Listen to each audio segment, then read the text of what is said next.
하나님 말씀 봅니다. 구약 호세아서 5장 1절로 7절 말씀입니다. 구약 성경 호세아 5장 1절로 7절 말씀 제가 읽어드립니다. 제사장들아 이를 들으라. 이스라엘아 이스라엘 족속들아 깨달으라. 왕족들아 귀를 기울이라. 너희에게 심판이 있나니 너희가 미스바에 대하여 올무가 되며 다볼 위에 친 그물이 됨이라. 패역자가 살육죄에 깊이 빠졌음에 내가 그들을 다 벌하노라. 에브라임은 내가 알고 이스라엘은 내게 숨기지 못하나니 에브라임아 이제 내가 음행하였고 이스라엘이 더러워졌느니라. 그들의 행위가 그들로 자기 하느님에게 돌아가지 못하게 하나니 이는 음란한 마음이 그 속에 있어 여호와를 알지 못하는 까닭이라. 이스라엘의 교만이 그 얼굴에 드러났나니 그 죄악으로 말미암아 이스라엘과 에브라임이 넘어지고 유다도 그들과 함께 넘어지리라. 그들이 양떼와 소떼를 끌고 여호와를 찾으러 갈지라도 만나지 못할 것은 이미 그들에게서 떠나셨음이라. 그들이 여호와께 정조를 지키지 아니하고 사생아를 낳았으니 그러므로 새 달이 그들과 그 기업을 함께 삼키리로다. 아멘.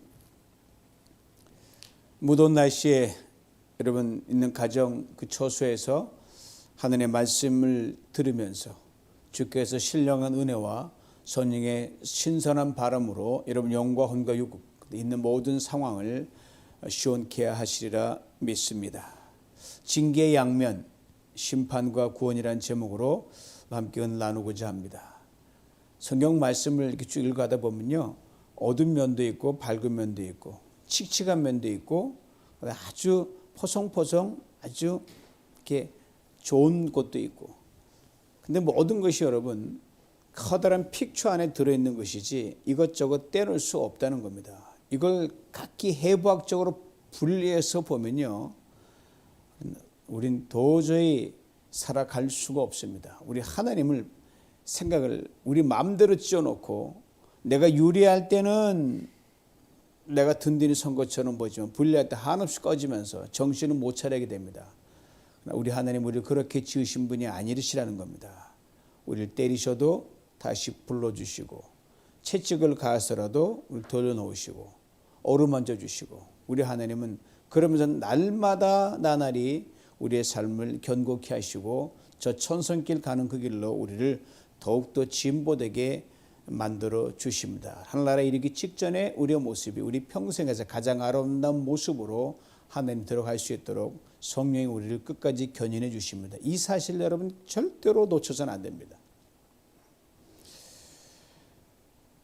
그런 큰 그림에서 구약을 봐야 우리가 하나님을 잘 믿을 수가 있습니다. 구약의 하나님과 신약의 하나님은 1.1억도 변치 않기 때문입니다. 그래서 우리는 바라보는 이 관점, 시야가 우리는 분명히 균형 잡힌 시야를 가져야 됩니다. 세상을 바라본 두 개의 관점인 하나는 망원경적 관점과 현미경적 관점이 그것입니다. 여러분 캄캄한 밤에 광대한 우주를 보려고 하면 우리 육안으로는 볼 수가 없습니다. 그래서 그것을 배율이 큰 엄청나게 큰 허블 망원경 큰 걸로 우주를 보면 도저히 볼 수 없는 것들이 다 잡힙니다. 과거 저희 교회 다녔던 우리 정태훈 집사님이 이분의 취미가 망원경을 가지고 천체를 관측하는 이분의 취미였었어요. 그래서 전혜웅 권사님 이 집사님을 가지고 망원경맨이라고 이렇게 별칭을 붙여주셨습니다. 야외를 갈 때마다 늘 갖고 다니셨어요. 천체를 관측하곤 했는데 뭐 아주 프로페셔널한 그런 망원경도 아닌데 그것만 가지고도 우리가 육안으로 볼 수 없는 것들이 다 보이는 너무너무 신기한 거예요. 배율이 좋은 망원경 덧해이죠. 그런가 하면 눈에 보이지 않는 작은 것들을 들여다 보려면요, 또한 배율이 좋은 현미경이 있어야 됩니다. 그 누구도 보지 못하는 작고 작은 것들, 이것을 찾아내는 게 현미경이거든요. 이 두 개의 관점이 우리 신앙인들에게 언제나 균형 잡히게 갖춰 있어야 우리는 행복할 수가 있습니다. 하나님의 그 위대하심, 그걸 볼 수 있는 망원경적 믿음의 눈과 내가 하나님 앞에 얼마나 작고 보잘것없는 존재라는 것을 들여다볼 수 있는 현미경 같은 그러한 믿음의 눈이 언제나 동시에 작용해야 됩니다. 망원경으로 우주를 바라보면서 동시에 그 우주 앞에 내가 얼마나 작은 존재인가, 이 작은 존재, 티끌보다 못한 나를 하나님은 그토록 사랑하셨다, 이거를 깨달으면 너무너무 우리는 감동을 먹죠. 이 두 개의 눈이 동시에 열려져 있어야 됩니다. 전자는 망원경적으로 온 우주를 하나님의 큰 뜻, 그걸 다 볼 수 없지만 그걸 바라보면 시야가 넓어지면 이 하나님 찬양하지 않을 수가 없습니다. 후자는 현미경적으로 나 자신의 주제를 아는 그걸 거울을 가지게 되면 결코 겸손할 수밖에 없죠. 우쭐댈 수가 없고 뭐라고 감히 우리가 교만할 수가 없습니다. 근데 말입니다. 하나님이 이렇게 위대하고 참 좋으시고 선하신 분이다. 뭐 이렇든 저렇든 우리를 하여튼 선으로 이끌어 가신다. 이 큰 그림의 그 시야와 난 참으로 보잘것없다. 이 두 개를 가지고 잘 가면서 하나님께 순종하고 찬양으로 나아가고 사람 됨의 그런 근본으로 나아가면 좋은데 이 두 개의 초점을 흐려놓는 게 있어요. 그게 바로 뭐냐면요. 바로 죄입니다. 이 초점을 못 맞추게 하는 거예요. 적정한 거리에서 하나님도 제대로 보고 나도 제대로 봐야 돼. 이것을 양쪽 다 제대로 못 보게 하는 게 우리 죄 때문에 그렇습니다. 죄란 쉽게 말해서 하나님을 바라보고 나를 바라보는 렌즈를 흐리게 만드는 작용을 합니다. 여러분 초점이 안 맞지 않은 렌즈 한번 써보셨나요? 저는 뭐 눈이 나쁘니까 안경 도수만 조금만 이렇게 틀려도요 어질어질하고 굉장히 불편하고 보통 신경 쓰는 게 아닙니다. 단 몇 초도 견디지 못합니다. 근데 아이러니하게도요 신앙인의 우리들이 초점이 맞지 않은 믿음의 안경을 쓰고도 여러분 별로 불편해할 줄 모른다는 데 우리의 문제가 있는 거예요. 육신의 눈이 초점 안 맞춰도 안경 독수가 안 맞춰도 이게 참 답답해서 견딜 수가 없는데 나이 들면 돋보기 쓰기는 배율이 안 맞으면 글씨가 잘 안 보고 눈이 피곤하잖아요. 뭐 얼른 가리려고 하는데 이 믿음의 안경은 얼마나 소중합니까? 영원으로 지향돼야 되고 오늘을 바라봐야 되는데 그 흐려지니까 그럼 불편한 건 모르니까 점점 내가 얼마큼 멀어져 가는지는 모르게 되는 거예요. 바로 그와 같은 상황 속에 오래전 이스라엘 백성들이 이 흐려진 렌즈로 보다 보니까 하나님도 흐릿하고 나도 흐릿하고 그런 그들 형국에 이르게 됐는데 오늘 본문 4절이 이걸 이렇게 분명하게 말해줍니다. 그들의 행위가 그들로 자기 하나님에게 돌아가지 못하게 하나니 이는 음란한 마음이 그 속에 있어 여호와를 알지 못하는 까닭이라. 이스라엘이 과거 남과 북으로 나눠져도 분열 왕국 시대가 있었거든요. 남쪽은 유다라 그러고 북쪽은 이스라엘로 불렸습니다. 오늘 본문에 그들의 행위란 북쪽 이스라엘 왕국의 행위, 북이스라엘 왕국이 하나님을 떠나서 악하고 못된 죄의 모습으로 갔던 것을 말합니다. 왜 그렇게 됐느냐? 음란한 마음 때문. 음란이라는 것, 뭐 성적인 음란도 있겠지만 혼잡한 거예요. 이 클리어하지 않은 이 시야를 가지고 있다는 거죠. 우선순위가 뒤틀린 상태를 바로 음란한 상태라고 합니다. 그러니까 마음의 눈의 초점도 흐려졌고 영혼의 초점이 흐려지니까 이거 뭐 전후 좌우 분간을 못하는 거예요. 그리고 오늘 보면 5절은 그 원인에 이렇게 말해줍니다. 이스라엘의 교만이 그 얼굴에 드러났나니 그 죄악을 인하여 이스라엘과 에브라임이 넘어지고 유다도 저희와 한 가지로 넘어지리라. 요약하자면 교만 때문에 그렇다는 거예요. 교만은 금방 얼굴에 나타나지 않습니다, 여러분. 마음속에 깊이 자리 잡고 꽉 차서야 그저서야 이 교만이 겉으로 드러나는 아주 기이하고 묘하고 아주 은밀한 놈입니다. 그러니까 얼굴에 교만이 보인다. 교만해졌어. 좀 달라. 라고 하는 소리를 듣게 되면 여러분 이미 한참 진행됐다는 겁니다. 우리 암이 이미 통증을 느끼고 겉으로 어떤 나름 그 증세가 나타나면 몇 기가 되는 거 똑같은 거예요. 말기 증상이에요. 그러면 얼굴의 교만은 말로 표현합니다. 행동으로 표현이 되고요. 그래서 성경은 아주 분명히 경고합니다. 잠언 16장 18절에 교만은 패망의 선봉이요 거만한 마음은 넘어짐의 앞잡이니라. 교만하면 망합니다. 거만하면 넘어집니다. 여러분 살다 보면 어렵고 힘들 때 그렇게 인간성이 좋던 사람이 조금 잘 나가고 형편이 펴서 그냥 언제 그렇다시피 쫙 형편이 쫙 펼 때가 있잖아요. 그때 그 사람이 이상하게 변하는 걸 볼 때가 있어요. 그러면서 변한 정도가 보통 변한 게 아니라 사람 알기를 우습게 하는 그런 식으로 변할 때가 있어요. 그러면서 야, 저 사람 옛날에 안 그랬는데 그 과거에 개구리 옳지 생각 못한다고 그 어려운 시절에 그거 겸손함과 그 마음을 전혀 보이지 않는 거예요. 그럴 경우 어떻게 됩니까? 오히려 잘됨이 그에겐 독이 되는 겁니다. 신앙도 마찬가지예요.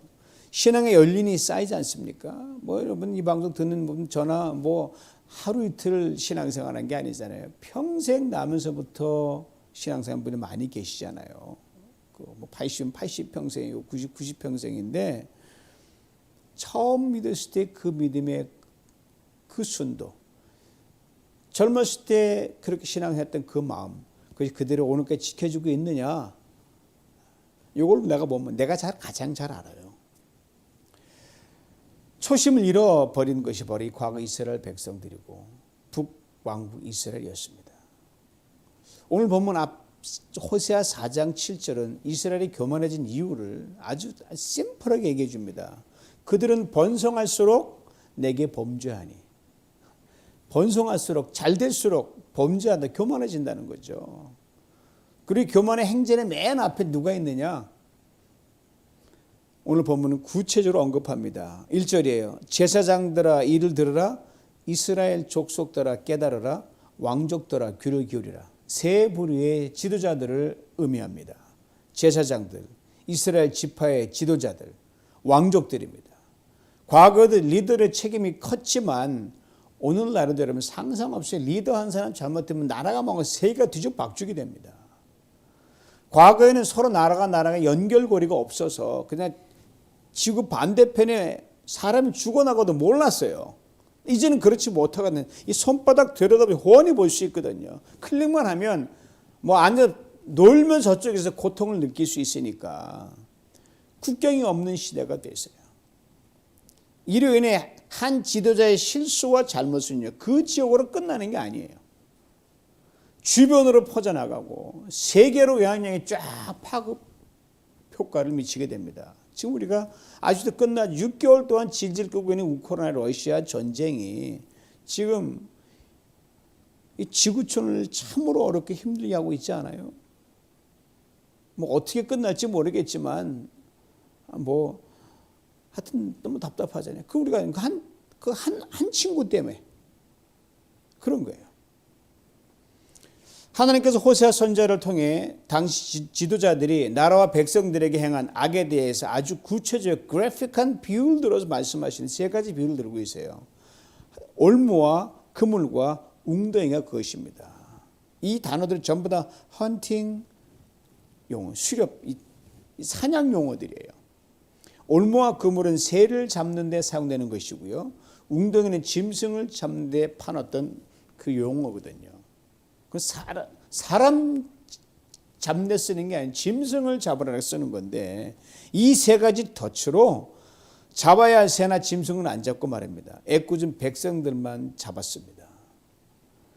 잘 나갈 때 하나님 저들을 높여주시고 잘 되게 하실 때 저들은 자신들의 지위와 신분, 누리는 온갖 혜택을 백성들을 다스리고 그들과 나누고 그들을 행복하게 해주는 데 쓰지 않고 백성들을 아예 잡아먹었듯이 이 옥죄고 그들을 오히려 못산 덫으로 자기들의 모든 특권과 지위를 활용했다는 말입니다.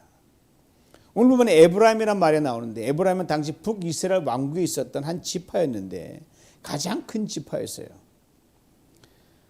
가장 많은 은혜와 축복을 받은 지파가 에브라임 지파입니다. 그런데 이 지파가 백성들에게 덫을 놓아서 자신들은 물론 백성들로 하여금 하나님부터 점점 멀어지게 하는 거예요. 그에 앞장섰던 지파가 에브라임 지파입니다. 에브라임이 누구예요, 여러분? 창세기에 나오잖아요. 요셉에게 두 아들이 있었고 요셉이 이방 나라 애굽에 와서 아들 둘을 낳는데 장남이 므낫세요. 차자가 막내가 에브라임이었어요. 요셉의 아버지 이 야곱이 가나안에 있다가 간에 흉년이 들어오니까 애굽에 풍성한 게 많이 있더라. 거기는 양식도 풍부하더라 소문을 듣고 우여곡절 끝에 가나안을 따라 애굽으로 옵니다.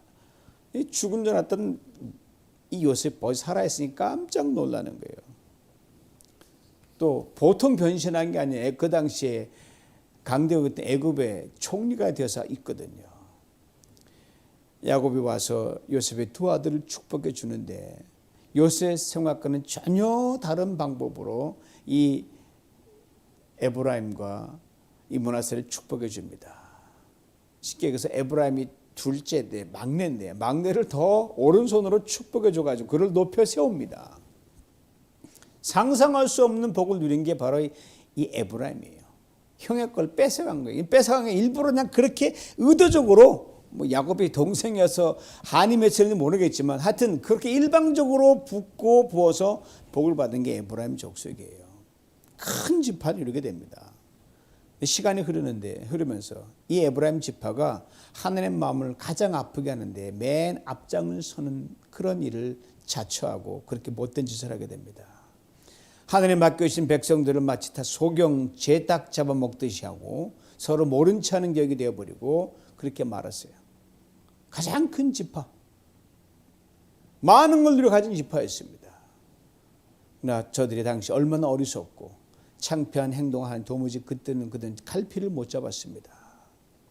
하나님의 백성으로 하나님을 자꾸 멀리 떠나서 초점을 흐려지면 제일 먼저 나타나는 현상이 뭔지 아세요, 여러분? 시체 말로 멍청해집니다. 즉 총기를 빼앗아 가세요. 하나님께 총명을 거두어 가시기 때문에 이건 뭐 전후좌우로 분별을 못해요. 하나님 부르는데 도무지 하나님을 모르는 사람처럼 행동을 합니다. 그러니까 오늘 본문 6절 같은 어처구니의 행동이 나올 수밖에 없어요. 6절을 봅니다. 그들이 양떼와 소떼를 끌고 여호와를 찾으러 갈지라도 만나지 못할 것은 이미 그들에게서 떠나셨습니다. 자, 양떼, 소떼, 부의 상징이죠. 에브라임 그 지파의 번성과 축복의 상징입니다. 이미 마음으로 하나님께 쫙 떨어져 있는데 이들은 오로지 눈에 보이는 것, 하나님 안중에 없어요. 양떼가 얼마나 되느냐, 소떼가 얼마나 이것만 찾기에 동서사방 들로산으로 분주다니 전념이 없었어요. 그러면서 거기서 우리가 이렇게 하나님을 예배한다, 하나님 섬긴다라고 그렇게 그들은 안일하게 생각하고 있었습니다. 백성들은 넘어지든 말든 죽든 살든 관심이 없어요. 자기들조차도 예배는 형적 드리고 오로지 그들의 물질과 소유에만 관심이 있었습니다. 호세아 선지자가 분명히 이렇게 말을 합니다. 애쓰지 마라. 이제 끝났다. 실제로 그러거든요. 하나님께서 이미 너희를 떠났다. 이렇게 얘기합니다. 여러분, 살면서 우리 모두가 경험하고 알듯이 누군가에 대한 사랑이 지극하고 기대가 크면 클수록 어떻게 돼요? 만약 그 사람으로부터 배신을 당하면 그에 비례 실망도 크고 충격도 크게 되어 있습니다. 뭐 기대도 안 했던 사람 그러면 늘 그러니까 잊어버리지만 온 기대를 한 몸에 쏟아붓고 그렇게 실제로 쏟아부었는데 배신을 당했다? 이것처럼 속상한 게 없습니다. 하나님이라고 안 그러시겠어요? 우리 하나님 질투 하나님이세요. 자존심 보통 강하신 분이 아니에요. 사람은 안 보면 그만이라 잊어버리면 돼요. 안 보면 진짜 안 보면 그만이니까 죽을 때까지 안 볼 수 있어요. 근데 하나님은요, 당신의 백성들 안 보시고 못 견디는 분이세요. 끝까지 책임지시고 다시 돌이켜 백성들로 만들고 또다시 시작하는 게 하나님이세요. 참으로 속도 없으신 우리 하나님이세요. 그렇기 때문에 때로는 야단치시는 거예요. 그게 모든 우리가 뭐 상상할 수 없는 방법의 야단치 나오지만 그것도 뭐 우리 때문에 그렇죠. 징계, 심판의 채찍이라고 우리가 부르지만 내가 너를 버릴 수 없으니까 때려서라도 너를 다시 부르겠다 이 말씀이거든요. 이 주체할 수 없을 정도로 멀리 가니까 채찍도 강할 수밖에 없죠. 하나님이 이 에브라임 돌아오려 하길래 3개의 채찍을 드십니다. 12절 말씀 읽지 않았지만 그 이후로 이어지거든요. 그러므로 내가 에브라임에게는 좀 같으며 유다 족속에게는 썩이는 것 같도다. 즉 하나님께서 에브라임에게 좀을 보내. 좀. 여러분 좀 아시죠? 옷이 좀이 쓸면 이 좀벌레가 한꺼번에 옷을 망가뜨리지 않습니다. 저도 이 옷장에 그 유행 지났던 곳 해놨는데 이 좀이 들어와서 시간을 여기저기 다 빵꾸를 내놓은 거예요. 이제 못 입게 돼버린 거예요. 하나 구멍 내고 살금살금 가면서 다 번져가면서 큰 구멍을 냅니다. 에브라임이 번성하면서 그토록 자랑했던 소떼, 양떼, 그 엄청난 그들의 풍요로운 그 맵에 구멍이 생기겠다는 말, 자그마한 걸 딱 놓죠. 재물과 부, 여러분, 그러므로 내가 지킬 수 있나? 절대로 못 지킵니다, 여러분. 내 것이 아니기 때문에 그래요. 에브라임이 이걸 몰랐던 거예요. 하나님이 지켜주셔야만 가능한 겁니다. 작은 재물은 큰 재물은 똑같아요. 에브라임 마치 자기들이 그렇게 양떼와 소떼를 키워서 번성케 한 줄 알고 착각을 했죠. 지나보니 이거 뭐 들판에 예를 들어서 양이 얼마 축나고 가뭄이 나서 소떼가 죽고 이게 뭐 그냥 일시적인 현상인 줄 알았는데 이게 점점 먹어 들어가는 거예요. 이 좀의 효과죠.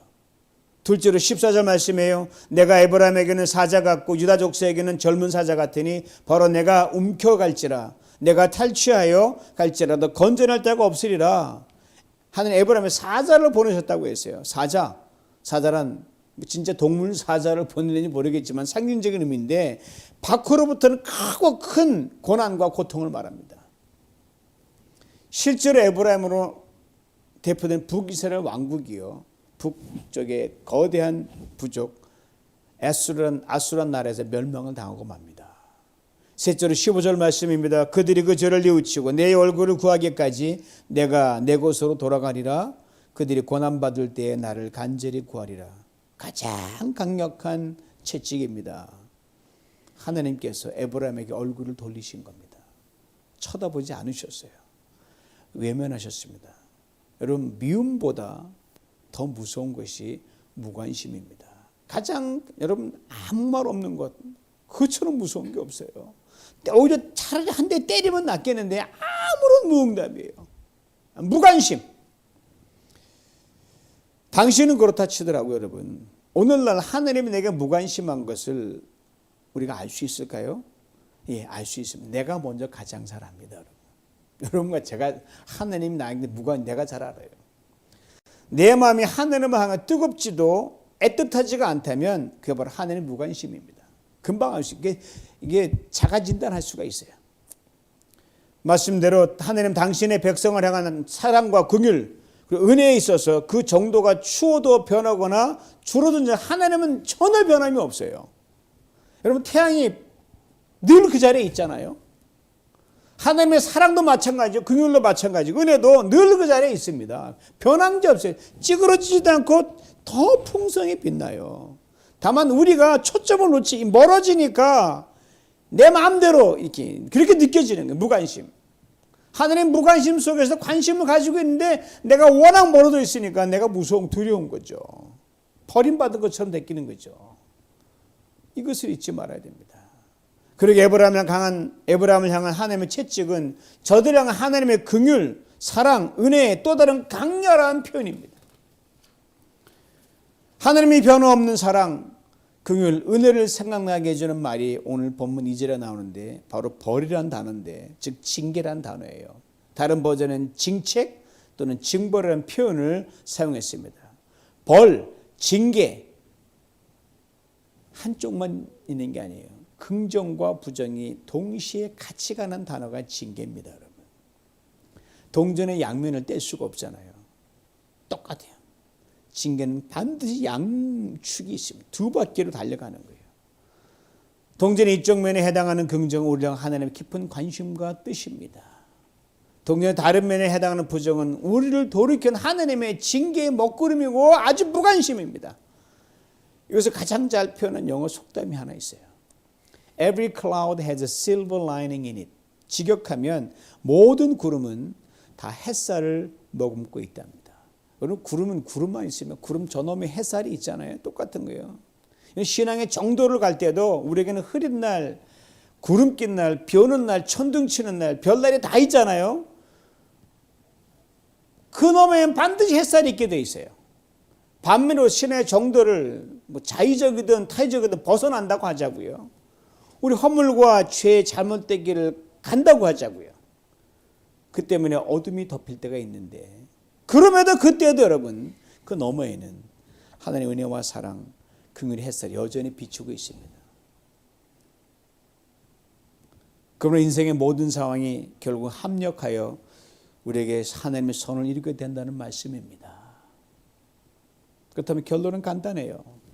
하나님을 더욱 잘 섬기는 사람으로, 하나님을 더욱 기쁘게 하는 사람으로, 하나님을 더욱 자랑하는 사람으로 매일매일 살아가기에 목숨 걸어야 됩니다. 시편 118편 17절 18절에 이런 말씀이 있습니다. 내가 죽지 않고 살아서 여호와께서 하시는 일을 선포하리이다. 여호와께서 나를 심히 경책하셨어도 죽음에는 넘기지 아니하셨도다. 하나님께 나를 벌하시고 징계하셔도 나를 죽이지 않으신다고 시인이 믿고 있는 자기 고백이에요. 왜요? 나를 죽이시면, 나를 끝장내시면 누가 하나님이 하시는 일을 자랑하고 선포하겠느냐, 이러한 당돌한 말입니다. 허물과 죄와 악에 머물러 계속 내가 막 나가겠다 이런 객기가 아니에요, 여러분. 하나님의 징계와 벌을 통해서 지난 날에서 돌이키고 이제 하나님의 자신을 통해 행하시고자 하는 일을 이제는 정말 잘하겠습니다라는 강한 고백을 담아놓은 거예요. 다시 말하면 지금 징계와 벌을 받고 있는 중이더라도 그 징계의 채찍을 거두실 줄 믿고 나를 회복시킬 줄 믿고 하나님이 하시는 일을 널리 알리게 하실 줄 믿는다고 하는 하나님의 긍휼과 하나님의 자비를 시인은 굳게 믿는 담대한 믿음의 고백이 바로 이 고백입니다. 고로 징계와 벌 중에도 여러분 하나님이 하시는 일을 선포하게 하는 과정이라는 것을 이 시인은 노래하고 있습니다. 사랑하는 성도 여러분, 장자를 제쳐놓고 차자인 에브라임을 선택하신 이 정말 말이 안 되는 의외의 수를 두시기까지 우리를 사랑하시는 하나님이십니다. 긍휼과 은혜를 베푸시는 이 속없으신 하나님이 우리 하나님이십니다. 우리가 이 하나님께 바짝 붙어서 그를 높이고 신실한 마음으로 그를 찾고 찾으며 최우선순위에 놓을 때 하나님께서 우리를 사랑하신 중에 더욱더 사랑하시지 않겠습니까? 은혜 베푸시기 중에 더욱더 큰 은혜를 주시지 않겠습니까? 이건 자명한 일 아니에요. 그러기 혹 어렵고 힘든 고난의 골짜기를 통과하면서 많은 눈물을 흘릴 때가 인생에 있어요. 그럴 때 하나님께서는 이 놀라운 약속을 해 주셨습니다. 이것을 시편 기자는 오래전 이렇게 고백합니다. 그들이 눈물 골짜기로 지나갈 때 그곳에 많은 샘이 있었을 것이며 이른 비가 복을 채워 주나이다. 여러분과 제가 흘리는 눈물이 죄 때문에 흘리든 열심히 억울해서 흘리든 모르지만 눈물을 흘리는 게 인생이니까 그것이 우리를 살리고 회복시키시고 세워주는 생명과 소망의 샘물이 반드시 되도록 그렇게 만들어주신다는 약속이 들어있는 거예요. 우리에게 주신 두 개의 믿음의 렌즈, 하나님은 정확하게 하나님으로 보고 나의 주주는 나를 정확하게 보는 이 두 개의 렌즈를 정확히 좀 맞추고 흐트러짐 없이 균형 잘 잡히고 갈 수 있어야 되겠습니다. 하나님의 크고 크신 은혜를 언제나 똑바로 볼 수 있는 망원 렌즈, 그리고 교만하지 않고 겸손히 행할 수 있도록 나를 분명하게 내 주제를 볼 수 있는 믿음의 현미경 렌즈 초점을 맞춰놓고 두 렌즈를 잘 닦고 그렇게 초점 흐르지 않도록 계속 가지고 나갈 때, 그리고 때가 묻으면 얼른 닦아야죠. 렌즈를. 대충 손다 지문이 묻잖아요. 작은 티가 묻어도 여러분 잘 안 보여요. 시야가 흐려지지 않도록 또 기도와 말씀으로 닦아내기를 쉼없이 해야 할 것입니다.